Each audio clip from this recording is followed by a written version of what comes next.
Hello everyone, how are you? If you're someone like me who finds coloring their least favorite part when drawing, then you've come to the right place. Nowadays, most drawing software have different tools that allow you to quickly color your illustrations. In Procreate, the whole process is very simplified and there are different ways to add color very quickly. So in this video, we're going to take a look at those different ways. One way to do this is by using the reference layer option. This one is especially useful if you work with line art. If you've seen my videos before, you'll notice that this method is the one I use the most. So to quickly add color inside your line art, you can open the layer menu, then tap the layer that contains your line work, and then tap reference. This will mark your lines as a reference when working on any other layer. So now you can create a new layer below the line art. Finally, just pick your colors and drag and drop them inside your lines. Since you marked the line art layer as a reference, Procreate will have whatever you drew there into account, and when adding the colors, it won't color the whole canvas. It will stay within the limits of your shapes. There's just a small issue though, and something to pay attention to. This will work perfectly if there are no gaps in your lines. Even if there's a tiny little gap when you drop the color inside the lines, Procreate will add color to the whole canvas, or where it recognizes the shape is closed. There are two ways to go about this. The first is to go over all your lines and be sure everything is properly closed. This can be a problem since if you do that, you might lose some expression and even personality from your drawings. Not only that, but you'll be wasting way too much time fixing every stroke. The second option takes care of the problem much easier. Create a layer below your lines and set that layer as a reference. This is the layer we'll be using for coloring. But instead of dragging and dropping the color right away like we did before, let's first draw quick shapes within the bounds of your lines. And then drag and drop the color.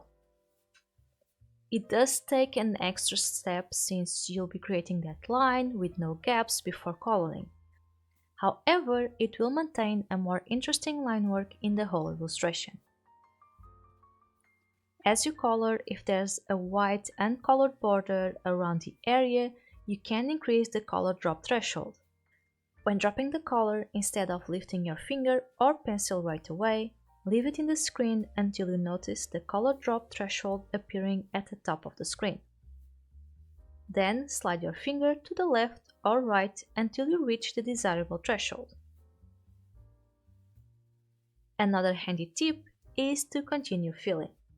When you want to fill several areas with the same color, after dropping the color in one area, tap the Continue Filling option that appears at the top bar. Then tap the canvas to fill other parts of your drawing with the same color that is active at the moment.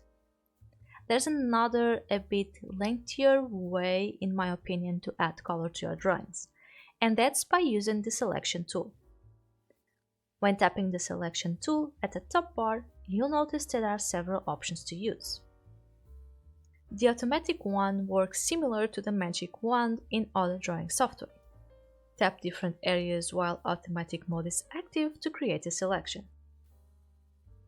You can also use the freehand option. Here you'll be drawing the area you want selected. The rectangle and ellipse options are useful for specific selections using those shapes. Okay, so to color using the Selection tool, start by creating a layer below your line art.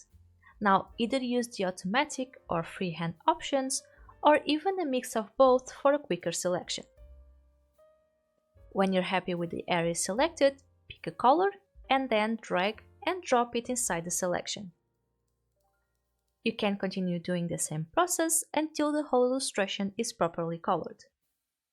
Although it requires a few extra steps, Many artists enjoy using the selection tool to aid in coloring a drawing. You can even create a whole drawing just using the selection tool. This way, you end up having more control over the areas you're adding color to. Not only that, but you can make creative shapes using the selection tool and create different effects with your coloring. So try several methods and see what you like the best. We all have our preferences, but I find these the quickest ways to color in Procreate.